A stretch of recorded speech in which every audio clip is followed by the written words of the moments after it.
Hello students, lockdown ई पाठशाला digital Ramgarh के द्वारा आयोजित आज के केमिस्ट्री पाठशाला में 12th साइंस के सभी बच्चों का स्वागत है।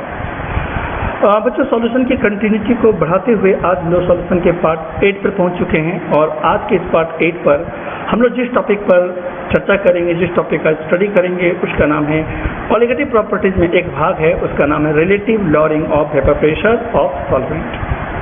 प्रीवियस क्लास यानी पार्ट 7 में हमने स्टडी किया था एजोट्रॉप के बारे में। एजोट्रॉपिक मिक्सचर होता क्या है और ये एजोट्रॉपिक मिक्सचर होते कितने प्रकार के हैं। आपको अच्छी तरह याद होगा, हमने बताया था दो तरह के azeotropic mixture, minimum boiling azeotrope और मैक्सिमम बॉइलिंग एजोट्रॉप। यदि मैं आप लोगों में से किसी से पूछूं कि ये मिनिमम बॉइलिंग एजोट्रॉप जो मिक्सचर होते हैं, सॉल्यूशन जो होते हैं, वो किस तरह के सॉल्यूशन में हमें देखने को मिलता है, तो आई होप कि आपका जवाब हमें मिलेगा और आप बोलोगे कि sir minimum boiling azeotrope mixture जो होता है वो वैसे नॉन आइडियल सॉल्यूशन में देखने को मिलता है जो पॉजिटिव डेविएशन को शो करता है। यदि मैं पूछूं मैक्सिमम बॉइलिंग एजोट्रॉप किस तरह के सॉल्यूशन में हमें देखने को मिलता है, तो आप हमें जवाब दोगे क्या कि सर मैक्सिमम बॉइलिंग एजोट्रॉप जो होते हैं वो बोलिए नेगेटिव डेविएशन वाले सॉल्यूशन में देखने को मिलता है। बिल्कुल सही। चलिए तो फिर आज आगे बढ़ते हैं। स्टूडेंट, आपको याद होगा लास्ट टाइम हमने कॉलिगेटिव प्रॉपर्टी के बारे में थोड़ा हम डिफाइन किया था। कॉलिगेटिव प्रॉपर्टी होता क्या है, तो हमने बताया था कि सॉल्यूशन की ऐसी प्रॉपर्टी जो नंबर ऑफ सॉलिड पार्टिकल पर डिपेंड करता हो। सॉल्यूशन की ऐसी प्रॉपर्टी जो नंबर ऑफ सॉलिड पार्टिकल पर डिपेंड करता हो, नेचर ऑफ सॉलिड पार्टिकल पर डिपेंड नहीं करता हो, सॉल्यूशन की यह प्रॉपर्टी कहलाता है कॉलिगेटिव प्रॉपर्टी। ओके, ये कॉन्सेप्ट हम लोग हर एक कॉलिगेटिव प्रॉपर्टी पर समझेंगे कि सर ये नंबर ऑफ सॉलिड पार्टिकल पर डिपेंड कैसे करता है।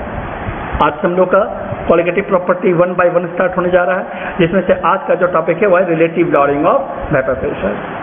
ठीक है, हमने टोटल 4 कॉलिगेटिव प्रॉपर्टी के बारे में बताया था। अभी हम एक्सप्लेन नहीं किए हैं, लेकिन आज हम इसको एक्सप्लेन करने जा रहे हैं। Relative lowering of vapour pressure, elevation of boiling point, depression of freezing point and osmotic pressure. ये टोटल 4 कॉलिगेटिव प्रॉपर्टी हम लोग को 1 by 1 पढ़ना है।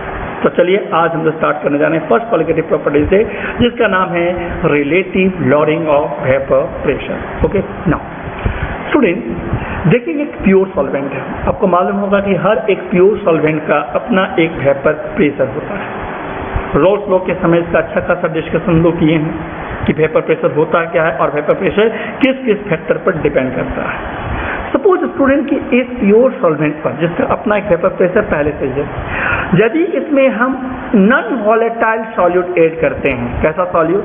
Non volatile solute. Non volatile solute क्या होता है बताया था आपको? सॉलिड दो तरह के होते हैं, नॉन वॉलेटाइल और वॉलेटाइल। वॉलेटाइल वो होता है जिसको आप ऐड करते हो और उसका अपना एक वेपर प्रेशर एक्सर्ट होता है, ठीक है। और नॉन वॉलेटाइल सॉलिड वे होते हैं जिसका कोई वेपर प्रेशर एक्सर्ट नहीं होता, जैसे यूरिया, सुक्रोज, शुगर, है ना। ये सारे कैसे सॉल्यूट है? Non volatile solute. तो सपोज स्टूडेंट की ये नॉन वॉलेटाइल सॉल्यूट इस प्योर सॉल्वेंट में हमने ऐड कर दिया। अब मैं आपसे पूछूं कि इस प्योर सॉल्वेंट के वेपर प्रेशर क्या बदल जाएगा, क्या वही रहेगा जो पहले से था? तो आप क्या बोलोगे? तो आपको अच्छी तरह मालूम है स्टूडेंट कि जब भी कोई नॉन वॉलेटाइल सॉल्यूट किसी प्योर सॉल्वेंट में ऐड कर दिया जाता है तो उस प्योर सॉल्वेंट की वेपर प्रेशर जो है वो पहले से चेंज हो जाता है। दैट मीन्स इसके वेपर प्रेशर चेंज हो जाता है। मतलब बताइए क्या होगा, घटेगा बढ़ेगा? क्योंकि वॉलेटाइल नहीं बल्कि नॉन वॉलेटाइल सॉल्यूट हम ऐड कर रहे हैं, तो हम ये कह सकते हैं कि यहाँ का जो वेपर प्रेशर अब प्योर सॉल्वेंट का जो होगा वो पहले से कम होगा। क्लियर? तो जरा देखिए, यदि वो सॉल्वेंट प्योर फॉर्म में है तो उसका अपना एक वेपर प्रेशर है। जो प्योर फॉर्म में उस सॉल्वेंट की वेपर प्रेशर को हम P01 से रिप्रेजेंट करते हैं। P01 का मतलब हुआ कि इस सॉल्वेंट का वेपर प्रेशर जब वो प्योर फॉर्म में हो। प्योर फॉर्म में मतलब जब उसमें किसी तरह का कोई नॉन वॉलेटाइल सॉल्यूट इस पर ऐड नहीं किया गया। लेकिन जैसे इसमें नॉन वॉलेटाइल सॉल्यूट ऐड कर देंगे, जब ये सॉल्यूशन फेज में आ जाएगा, वैसे सॉल्यूशन फेज में जब इसमें नॉन वॉलेटाइल सॉल्यूट ऐड किया जाए तो अब उसकी जब वेपर प्रेशर हम रिप्रेजेंट करेंगे वो हम P1 से रिप्रेजेंट करेंगे। इस P1 को क्या पढ़ेंगे? इस P1 को पढ़ेंगे partial vapour pressure of the component. कौन सा कंपोनेंट? 1 रिप्रेजेंट सॉल्वेंट, यानी सॉल्वेंट का वेपर प्रेशर। तो यदि मैं आपसे पूछूं कि ये P01 और ये P1 में से किसकी वैल्यू ज्यादा होगा, बराबर होगा या कम ज्यादा होगा, तो क्या जवाब होगा? तो आपका जवाब होगा मेरे ख्याल से ये कि सर यदि नॉन वॉलेटाइल सॉल्यूट हम यहाँ पे ऐड कर रहे हैं तो डेफिनेटली इसका जो P1 होगा वो P01 से कम होगा, क्योंकि आपने बताया है कि जब कोई नॉन वॉलेटाइल सॉल्यूट ऐड करते हैं तो सॉल्वेंट के वेपर प्रेशर कम हो जाता है। कारण आपने ये भी बताया था कि जब आप नॉन वॉलेटाइल सॉल्यूट को आप ऐड करते हो तो उसकी सरफेसेस में जो मॉलिक्यूल इवोपरेट होके जो लीव कर रहा था, सरफेस छोड़ रहा था, उसके कारण वो वेपर एग्जर्ट करता और वो वेपर प्रेशर एग्जर्ट करता है। लेकिन जब हम नॉन वॉलेटाइल सॉल्यूट ऐड करते हैं तो हम देखते हैं कि उसके सरफेसेस में जो फ्री सरफेसेस जो पहले केस में जो था, जब प्योर फॉर्म में था, अब वो सरफेसेस में नॉन वॉलेटाइल सॉल्यूट ऑक्यूपाई कर चुका है। अब उसका जो इवोपरेशन जो होगा अब उस एक्सटेंट में नहीं होगा जैसे पहले हो रहा था। तो नॉन वॉलेटाइल के सॉल्यूट सरफेस पर ऑक्यूपाई करने के कारण इसका इवोपरेशन रेट पहले से कम हो जाएगा और इसी कारण से इसकी वेपर प्रेशर क्या होगा, कम हो जाएगा। ओके स्टूडेंट, तो जब ध्यान देंगे vapour pressure of pure solvent को हम P01 मान लेते हैं। मान लिया जाए यहाँ का प्योर फॉर्म में वेपर प्रेशर सॉल्वेंट का 1 रिप्रेजेंट हेयर सॉल्वेंट, कहीं 2 लिखा हुआ रहेगा तो समझ जाइए वो सॉल्यूट को रिप्रेजेंट करता है। तो P01 क्या है, हमारा वेपर प्रेशर प्योर सॉल्वेंट का। P1 हम मान लेते हैं vapour pressure of the solvent in solution. अब उसी सॉल्वेंट का वेपर प्रेशर है P1, लेकिन कब, सॉल्यूशन में। पहले सॉल्वेंट में, अब क्या है, सॉल्यूशन में। अकॉर्डिंग टू रोल्स लॉ का आप मैथमेटिकल रिलेशन जानते हैं कि P1 equal to x1 into P01 होता है, बताया हुआ टॉपिक है ये। तो P1 equal to x1 into P01 होता है, ठीक है।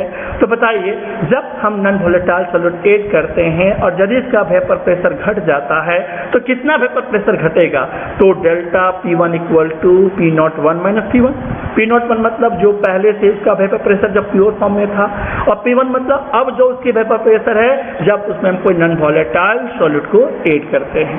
तो P01 माइनस P1 का that difference is called delta P1 और this delta P1 represent lowering of vapour pressure, यानी कि P01 माइनस P1 को हम क्या बोलेंगे, लॉरिंग ऑफ वेपर प्रेशर, या डेल्टा P1 को क्या बोलेंगे, lowering of vapour pressure. Okay, कितना, तो P01 minus x1 into P01, हम इस P1 की जगह पर रोल्स लॉ का यूज किए और यहाँ लिख दिए x1 इंटू P01, राइट। अब बताइए हम इसे कॉमन कर देते हैं तो P01 इंटू 1 माइनस x1 तो लिख ही सकते हैं, नो प्रॉब्लम। अब स्टूडेंट आप जानते हैं, पढ़े आप लोग इसी चैप्टर में, किसी बाइनरी सॉल्यूशन का टोटल मोल फ्रैक्शन कितना होता है, 1 होता है। तो हम इसको लिख सकते हैं 1 minus x1 equal to x2, चूंकि x1 plus x2 equal to 1 होता है तो 1 minus x1 equal to x2 होगा।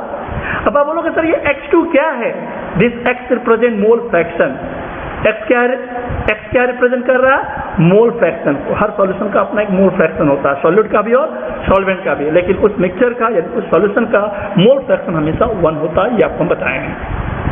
तो 1 माइनस x1 इक्वल टू कितना होगा हमारा, x2। x2 क्या रिप्रेजेंट करता है, तो हमने कहा था 2 रिप्रेजेंट सॉल्यूट और 1 रिप्रेजेंट सॉल्वेंट। तो यहाँ हम x2 को क्या बोलेंगे, x2 को बोल सकते हैं हम लोग मोल fraction of solute, mole fraction of solute. Actually में अभी जो हम यहाँ काम जो कर रहे हैं स्टूडेंट, जो आपको हम बता रहे हैं, क्या बता रहे हैं, हमने कहा relative lowering of vapour pressure एक कॉलिगेटिव प्रॉपर्टी है और प्रैक्टिकली हमें ये बात समझ में आ जा रहा है कि वेपर प्रेशर जो लो हो रहा है और ये नंबर ऑफ सॉलिड पार्टिकल पे डिपेंड करेगा, यानी कि नॉन वॉलेटाइल सॉलिड के ऐड करने से ही इसकी वेपर प्रेशर घट रहा है। तो आप सोचने वाली बात है कि जितना ज्यादा नॉन वॉलेटाइल सॉलिड के पार्टिकल हम ऐड करेंगे उसकी वेपर प्रेशर उतना ही कम होगा, ये बात प्रैक्टिकली समझ में आ रहा है। लेकिन हम मैथमेटिकली ये बताना चाह रहे हैं कि हम कैसे कर सकते हैं कि relative lowering of vapour pressure एक कॉलिगेटिव प्रॉपर्टी है।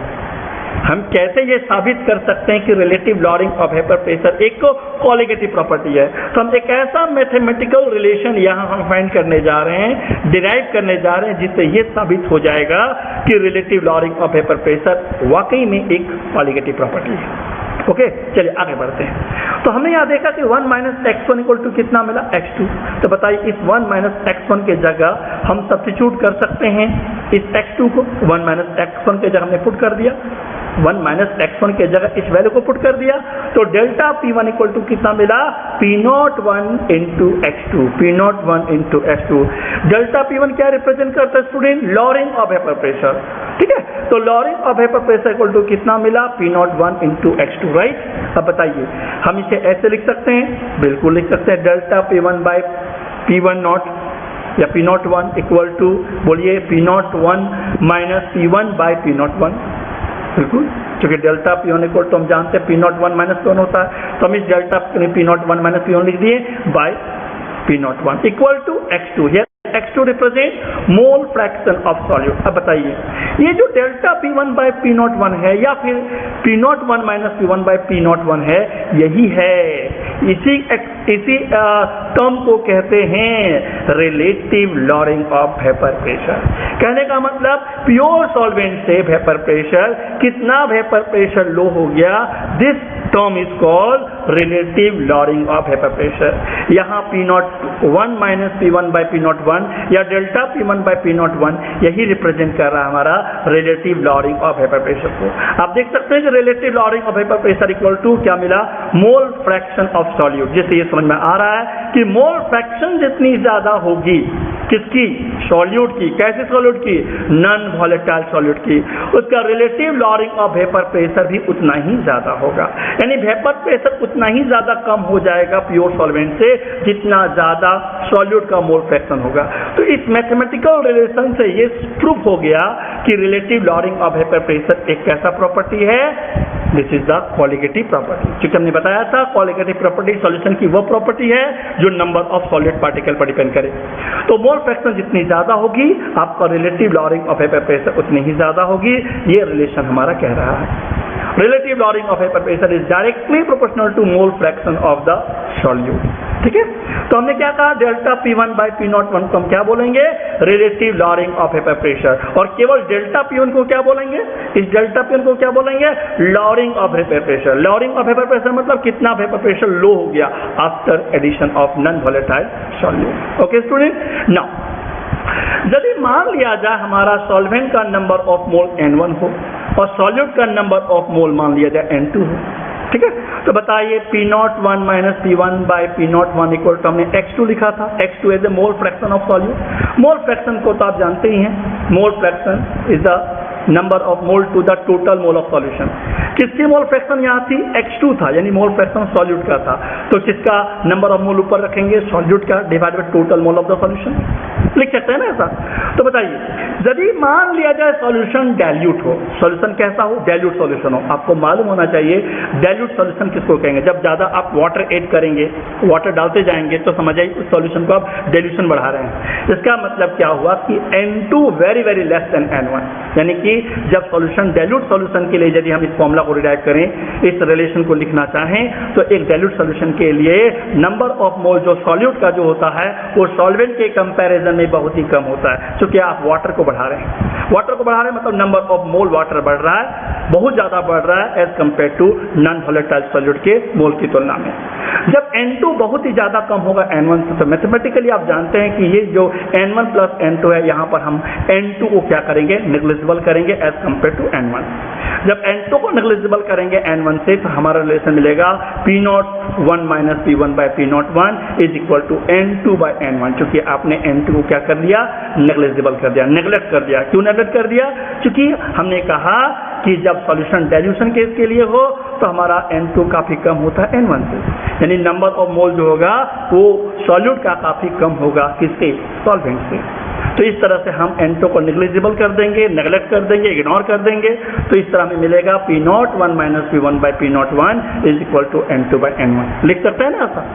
अब बताइए नंबर ऑफ मोल बराबर आपने क्या पढ़ा है, बिल्कुल पढ़े होंगे, मास इन ग्राम बाई मॉलिक्यूलर मास। तो जरा ध्यान देंगे यहाँ पर N1 इक्वल टू लिख सकते हैं W1 बाई M1 और N2 इक्वल टू लिख सकते हैं W2 बाई M2, मतलब, या फिर P01 minus P1 equal to P01 equal to हम यहाँ पर N2 N1 के वैल्यू को पुट कर दिए, तो रिजल्ट मिला W2 into M1 by W1 into M2। क्या किए, इस N1 और N2 के वैल्यू को, ये वैल्यूज को हम यहाँ पे सब्स्टिट्यूट कर दिए, तो हमें मिला relative lowering of vapour pressure is equal to W2 represent mass of the solute, M1 represent molecular mass of solvent. देखिए W1 equal to mass of solvent, W2 equal to mass of solute, M1 represent molar mass of solvent यानी molecular mass of solvent, M2 equal to, M2 represent molar mass of solute. Okay, और ये हमारा क्या represent करता है, इसको जरूर से ध्यान दीजिएगा, इसी को कहते हैं relative lowering on in vapour pressure. Clear, चलिए तो relative lowering in vapour pressure का ये जो मैथमेटिकल रिलेशन मिला, इसे आप याद रखेंगे, क्योंकि ये याद इसलिए रखेंगे कि इस पर बेस्ड आपको न्यूमेरिकल्स बनाना है। लेकिन ये बात भी आप याद रखेंगे कि ये रिलेशन हमें किस तरह सॉल्यूशन के लिए अप्लाई कर सकते हैं, जब वो सॉल्यूशन डाइल्यूट सॉल्यूशन हो, यानी कि N2 काफी कम हो N1 से, तभी ये रिलेशन वैलिड है। यदि आपके न्यूमेरिकल में डाइल्यूट सॉल्यूशन नहीं है और ये यदि आप रिलेशन यूज करते हैं तो आपका कैलकुलेशन गलत हो जाएगा। इसीलिए ये रिलेशन तभी तक वैलिड है जब तक आपका सॉल्यूशन डाइल्यूट है। समझ में आ गया? चलिए, क्यों ना हम इस रिलेशन को यूज न्यूमेरिकल में करें। चलिए, एक न्यूमेरिकल आपके लिए बताने जा रहे हैं, just solve it. The vapour pressure of pure water at 298 kelvin is 23.8 mm of mercury. 50 gram of urea, NH2CO, NH2 as a formula of urea, is dissolved in 850 gram of water.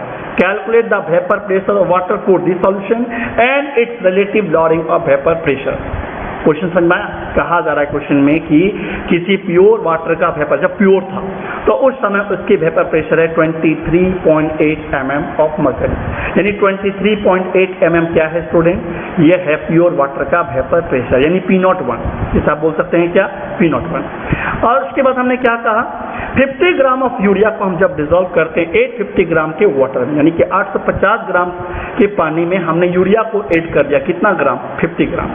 तो calculate the vapour pressure of water for the solution. तब हमें बताना है कि बताइए उस water का vapour pressure क्या होगा उस सॉल्यूशन के लिए। साथ ही साथ आपको यहाँ relative lowering of vapour pressure भी फाइंड करना है, यानी इस क्वेश्चन में दो चीज आपसे पूछा जा रहा है। पहला चीज पूछा जा रहा है वेपर प्रेशर ऑफ वाटर क्या होगा, और दूसरा चीज पूछा जा रहा है relative lowering of vapour pressure क्या होगा। ओके, चलिए इस क्वेश्चन को सॉल्व करते हैं। Good morning. ठीक है, देखिए सबसे पहले हम क्वेश्चन में गिवन वैल्यूज पर ध्यान देंगे कि प्योर वाटर का vapour pressure 23.8 mm of mercury है। तो हम अभी बताया था कि प्योर फॉर्म में किसी भी सॉल्वेंट का वेपर प्रेशर को हम कैसे रिप्रेजेंट करते हैं? P01। तो P01 गिवन 23.8 mm। ओके, अच्छा, वेट ऑफ यूरिया कितना है? तो हमारा यूरिया जो ऐड हो रहा है 50 ग्राम यूरिया ऐड हो रहा है, कितने ग्राम के वाटर में? 850 ग्राम के वाटर में। ओके, तो हम W2 इक्वल टू 50 ग्राम लिख सकते हैं, क्योंकि W2 represent mass of solute और यहाँ यूरिया हमारा क्या है? सॉल्यूट है। Okay, now weight of water, जिस वाटर में हमने यूरिया ऐड किया उस वाटर का वेट कितना है क्वेश्चन में? 850 ग्राम। चलिए हमने वेट ऑफ वाटर भी लिख दिया 850 gram. Okay, now molar mass of urea, urea की मोलर मास कितनी होगी? तो मॉलिक्यूलर मास आपको तो निकालना आपको आना ही चाहिए। यूरिया का मॉलिक्यूलर फॉर्मूला आपके सामने है, आप इसका मॉलिक्यूलर मास फाइंड कीजिए। मॉलिक्यूलर मास आपको मिलेगा इसका 60 ग्राम। कितना मिलेगा? 60 ग्राम। 60 ग्राम क्या हमारा है? यूरिया का मोलर मास। चलिए ये भी ठीक है। Molar mass of water, water as a solvent, यानी वाटर का मोलर मास कितना होगा? M1 जिसे हम लिखेंगे, और वाटर का मोलर मास आपको मालूम होना चाहिए 18 ग्राम। वाटर का मोलर मास कितना होता है? 18 ग्राम। ओके, अब हम अकॉर्डिंग टू रोल्स लॉ के अनुसार हम क्या जानते हैं? रोल्स लॉ के अकॉर्डिंग हम जानते हैं P1 equal to X1 into P01 होता है, राइट? हम क्वेश्चन को सॉल्व करें। सबसे पहले कोई भी न्यूमेरिकल को बनाने से पहले आपको क्वेश्चन को ध्यान से पढ़ना होगा, साथ ही साथ उस गिवन वैल्यूज को आप सिंबलाइज करके उस वैल्यूज को लिखेंगे जो हमने लिखा है यहाँ पर। सारा इंफॉर्मेशन आपका, सारा डाटा आपका इस क्वेश्चन हमें मिला, और हमारा मकसद यहाँ पर क्या फाइंड करना है स्टूडेंट? वेपर प्रेशर किसका? वाटर का। फॉर दिस सॉल्यूशन यानी कि P1 फाइंड करना है। P01 तो गिवन है, P1 फाइंड करना है, यानी उस सॉल्यूशन के लिए उस वाटर का वेपर प्रेशर कितना होगा। साथ ही साथ relative lowering of vapour pressure भी फाइंड करना है। तो चलिए रोल्स लॉ का यूज करते हैं। P1 equal to X1 into P01 हो गया। चलिए अब हम क्या करेंगे स्टूडेंट? X1 पहले हम फाइंड कर लेते हैं। तो X1 यानी मोल फ्रैक्शन ऑफ सॉल्वेंट, सॉल्वेंट का नंबर ऑफ मोल, सॉल्वेंट का number of mole plus solute का नंबर ऑफ मोल। क्योंकि आप जानते हैं X1 equal to N1 by N1 plus N2। तो मास इन ग्राम बाई मॉलिक्यूलर मास, किसका मास इन ग्राम? सॉल्वेंट का। क्योंकि आप मोल फ्रैक्शन किसका निकाल रहे हैं? सॉल्वेंट का। तो इस तरह हमने सारा वैल्यूज को पुट कर दिया, जो वैल्यूज हमने यहाँ लिखा है। सारा वैल्यूज पुट करने के बाद जब इसको हम सॉल्व किए तो X1 पता चल गया 0.983। ये X1 क्या है? ये X1 है हमारा मोल फ्रैक्शन सॉल्वेंट का। अब आप बोलोगे मोल फ्रैक्शन सॉल्वेंट का फाइंड करने का जरूरत क्यों पड़ा? क्योंकि हमें P1 फाइंड करना है, क्योंकि इस क्वेश्चन में कहा जा रहा है वेपर प्रेशर बताइए किसका, वाटर का, इस सॉल्यूशन के लिए। तो रोल्स लॉ के रिलेशन को यूज करके हम आसानी से वेपर प्रेशर फाइंड कर सकते हैं, लेकिन बशर्ते हमें उसका मोल फ्रैक्शन पता होना चाहिए। तो हमने इसीलिए पहले क्या किया, मोल फ्रैक्शन फाइंड किया। ओके, P01 तो गिवन है, P01 23.8 है, हमें केवल मोल फ्रैक्शन की जरूरत है ना। तो चलिए फॉर्मूला यूज करके हमने मोल फ्रैक्शन सॉल्वेंट का निकाल लिया, इन वाटर का निकाल लिया। P01 गिवन कितना है, 23.8 mm ऑफ मरकरी। अब बताइए vapour pressure of water in the solution में, मतलब वाटर का वेपर प्रेशर सॉल्यूशन फेज में कितना होगा। वैल्यूज पुट कर लिया जाए, x1 की वैल्यू 0.983 और P01 की वैल्यू कितना, 23.88 mm ऑफ मरकरी। चलिए मल्टीप्लाई कीजिए, मल्टीप्लाई करने के बाद आपको आंसर मिल जाएगा। आई होप कि आपको ये न्यूमेरिकल समझ में आ गया होगा, लेकिन हमारा काम अभी पूरा नहीं हुआ है। हम अभी एक ही चीज को सॉल्व किए, क्या बोलिए, वेपर प्रेशर किसका, उस वाटर का, किसमें, सॉल्यूशन में। ओके, चलिए अब हम लोग आते हैं आगे। हम लोग को दूसरा पार्ट में हम लोग को क्वेश्चन पूछा जाए relative lowering of vapour pressure क्या होता है। हमने एक फॉर्मूला बताया था P01 minus P1 by P01 equal to x2। Just अभी हमने बताया x2 as a represent mole fraction of solute. अब बताइए student, mole fraction of solute कितना होगा, 0.017। आप बोलोगे सर ये 0.017 कैसा है, तो अभी आप देखें कि इसका जो मोल फ्रैक्शन मिला 0.983 और हमने डायरेक्ट यहाँ पर x2 इक्वल टू 0.017 लिख दिया। कैसे? क्योंकि आपको मालूम है कि x1 plus x2 equal to 1 होता है। x1 गिवन है, x1 तो हमने फाइंड किया, x2 फाइंड करना है, तो क्या करेंगे, माइनस करने से वैल्यू आ जाएगा ना। तो इस तरह से हम P01 minus P1 by P01 equal to direct 0.017 लिख सकते हैं, यानी x2 equal to 1 minus x1 है ना। तो 1 माइनस 0.983, चूंकि अभी हमने थोड़ा देर पहले मोल फ्रैक्शन वाटर का फाइंड किया था, 0.983 आया था, तो 1 माइनस 0.983 इक्वल टू 0.017। तो यहाँ 0.017 क्यों लिखे, समझ में आ गया। चलिए कोई दिक्कत है तो वीडियो को पॉज करके या वीडियो को रिप्ले करके आप कॉन्सेप्ट को क्लियर कर सकते हैं। ओके, तो चलिए मोल फ्रैक्शन निकल गया। ये हमारा क्वेश्चन में पूछा जा रहा है relative lowering of vapour pressure क्या होगा। तो भाई relative lowering of vapour pressure उतना ही ना होगा जितना आपका सॉल्यूट का मोल फ्रैक्शन है। तो इस तरह से हम लोग का फाइनल रिजल्ट मिला मोल फ्रैक्शन 0.017। तो 0.017 है ना, this is the value of relative lowering of vapour pressure. बोलिए relative lowering of vapour pressure of water. Okay, चलिए तो आई थिंक आपका ये न्यूमेरिकल क्लियर हो गया। लेकिन अभी हमने एक बात कहा था कि ये जो हम लोग का जो रिलेशन थोड़ी देर पहले जो मिला था, ये जो रिलेशन, जस्ट मिनट मैं आपको ला के दिखाता हूँ। हाँ, ये रिलेशन हमने कहा था ये तभी तक वैलिड है जब तक सॉल्यूशन डाइल्यूट है। लेकिन अब सॉल्यूट है सर कि सॉल्यूशन में हम ये रिलेशन यूज करेंगे या नहीं करेंगे। कहने का मतलब हुआ कि ये सॉल्यूशन में यदि हम relative lowering of vapour pressure के लिए हम ये यदि रिलेशन यूज करते हैं हर सॉल्यूशन के लिए, तो ये वैलिड नहीं है, ये डाइल्यूट तक के लिए वैलिड है। तो सर ऐसा क्यों ना रिलेशन फाइंड किया जाए सबके लिए वैलिड हो। बिल्कुल, हमने क्या किया, आगे जाके इस रिलेशन को थोड़ा मॉडिफाई किया। हमने एक ऐसा जनरल रिलेशन फाइंड किया जिससे हम आसानी से हर जगह उसको अप्लाई कर सकते हैं। मतलब डाइल्यूट सॉल्यूशन के लिए भी अप्लाई कर सकते हैं और कॉन्सेंट्रेटेड सॉल्यूशन के लिए भी अप्लाई कर सकते हैं। ठीक है, तो चलिए देखते हैं कैसे कर सकते हैं। In both case of dilute और concentrated solution this is the P01 minus P1 by P01 equal to x2। Also हम लोग यही ना फाइंड किए थे, P01 minus P1 by P01 equal to x2, और x2 इज इक्वल टू, यहाँ 2 छूट गया student, N2 by N2 plus 1, यहाँ N2 होगा, N2 by N2 plus N1, right. तो जरा देखिए P01 by P01 minus P1 equal to, देखिए क्या किए, इसको इन्वर्स कर दिए, रेसिप्रोकल कर दिए, उल्टा कर दिए। जब इन्वर्स कर दिए तो बोथ साइड इन्वर्स होगा, तो ये N2 plus N1 by N2। क्या इसको हम ऐसा लिख सकते हैं? तो हम कहेंगे लिख सकते हैं। तो बताइए क्या हम इसको, इस टर्म को ऐसा भी लिख सकते हैं? तो लिख सकते हैं, चूंकि एलसीएम लेंगे तो यही ना होगा, तो 1 प्लस N1 बाई N2 लिख सकते हैं। ठीक है, अब आगे देखिए P01 by P01 minus P1 है ना, इज इक्वल टू, इसको एलसीएम किया जाए तो हो जाएगा ये एलसीएम, सॉरी एलसीएम करने की जरूरत नहीं, तो पहले से ये एक्चुअली में ये स्टेप रिपीट हो गया। आगे बढ़ते हैं। अब बताइए N1 by N2 equal to लिख सकते हैं P01 by P01 minus P1 minus 1, चूंकि ये 1 हमारा इधर आ गया तो ये माइनस में हो गया। क्लियर है?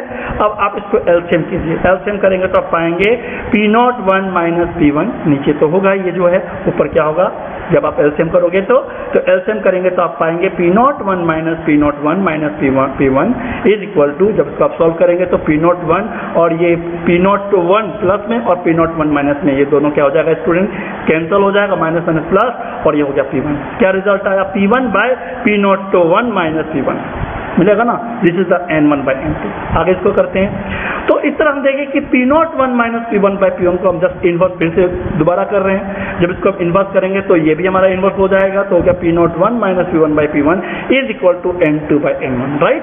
N2 as a number of mole of solute, N1 as a number of mole of solvent. इस तरह हमारा रिजल्ट आया W2 into M1 by M2 into W1। ये कहाँ से आया? नंबर ऑफ मोल बराबर होता है मास इन ग्राम बाई मॉलिक्यूलर मास, मालूम है आपको? तो इस तरह हम लोग को ये रिलेशन मिला, और ये रिलेशन एक ऐसा रिलेशन स्टूडेंट जहां पर आप हर जगह अप्लाई कर सकते हैं, यानी इस रिलेशन का यूज करके आप न्यूमेरिकल्स को आसानी से सॉल्व कर सकते हैं। न्यूमेरिकल की जहां तक बात है तो न्यूमेरिकल में कोई भी टर्म से आपसे पूछा जा सकता है। जैसे आप इस फॉर्मूला को आप देख रहे हैं P01 minus P1 by P1 equal to W2 into M1 by M2 into W1। ये M2 क्या है? Molar mass of solute. ये M1 क्या है? Molar mass of solvent. Numerical में जनरली आपका मॉलिक्यूलर मास एक अननोन सॉल्यूट का फाइंड करने पूछा जाता है, ठीक है? चलिए क्वेश्चन में आते हैं। कुछ क्वेश्चन आप लोग को होमवर्क में देते हैं। ये देखिए क्वेश्चन नंबर 1, क्वेश्चन नंबर 2 और क्वेश्चन नंबर 3। ये तीनों क्वेश्चन आप न्यूमेरिकल का फॉर्मूला का यूज करके आप सॉल्व करेंगे, सारे के सारे क्वेश्चन बन जाएंगे। जब हम अगला पार्ट बनाएंगे तो आपको हम इन तीनों का आंसर भी बता देंगे कि तीनों क्वेश्चन का आंसर आपको क्या मिलना चाहिए। अभी नहीं बताएंगे, पहले आप बना लो। क्वेश्चन पहला हम पढ़ते हैं। The vapour pressure of water at 20 degree Celsius is 17.54 mm, यानी कि वाटर का वेपर प्रेशर 20 डिग्री सेल्सियस पर दिया हुआ है, तो ये प्योर फॉर्म में हुआ। When 20 ग्राम, यदि 20 ग्राम हम उसमें ऐड करते हैं, ये 20 ग्राम हमने कहा था ना, क्वेश्चन को ध्यान से पढ़ के पहले गिवन वैल्यूज पर फोकस कीजिए। तो ये जो आपका 17.54 mm है, ये क्या है? बिल्कुल सही सोच रहे हैं, ये है हमारा P01 प्योर फॉर्म में वाटर का वेपर प्रेशर। 20 ग्राम जब नॉन वोलेटाइल सॉल्यूट ऐड करते थे, 20 ग्राम है क्या? ये 20 ग्राम है आपका W2 यानी मास of solute. It dissolve in 100 gram of water, ये 100 ग्राम क्या है? W1। The vapour pressure is lower, vapour pressure low हो गया, कितना? 0.30 mm। तो ये 0.30 mm क्या है? ये 0.30 mm है हमारा जितना वेपर प्रेशर घट गया, यानी कि P01 minus P1, P01 minus P1। Sir लोग डाउन के क्लास, ठीक। तो what is the molecular weight of the substance? तो बताइए सब्सटेंस का मॉलिक्यूलर वेट क्या होगा? कौन सा सब्सटेंस जिसको आपने ऐड किया, यानी कि M2 आपको फाइंड करना है, ठीक है? तो इन सारे क्वेश्चन को अच्छा से पढ़िए, है ना, और कोशिश कीजिए कि आप इसको बना दो। आई होप कि आप लोग ये सारे क्वेश्चन बना लेंगे। हमने अभी एक जनरल रिलेशन आपको बताया, जनरल फॉर्मूला बताया, इस फॉर्मूला का यूज करके आप इन सारे क्वेश्चन को आप सॉल्व कर सकते हैं। तो चलिए आप लोग ट्राई कीजिए, ठीक है? और आज इस क्लास को हम लोग यहीं तक रखेंगे, इसके बाद हम बढ़ेंगे अगले क्लास में, ठीक है? तो ये तीनों न्यूमेरिकल आप लोग के लिए होमवर्क रहा, और इसका जो आंसर होगा हम आज नहीं अगले वीडियो में बताएंगे किसका आंसर क्या होगा। आप लोग मैच कर लीजिएगा और देख लीजिएगा आपका क्वेश्चन बना या नहीं बना, सही बना या गलत बना। आई होप कि आप लोग बना देंगे। चलिए थैंक यू। नेक्स्ट क्लास में हम लोग बात करेंगे elevation of boiling point, next colligative property, ठीक है? घर में रहें, सेफ रहें और अच्छे से पढ़ाई करें, और लॉकडाउन ई पाठशाला DC रामगढ़ के चैनल को सब्सक्राइब करें और इससे हमेशा जुड़े रहें। हाँ सर।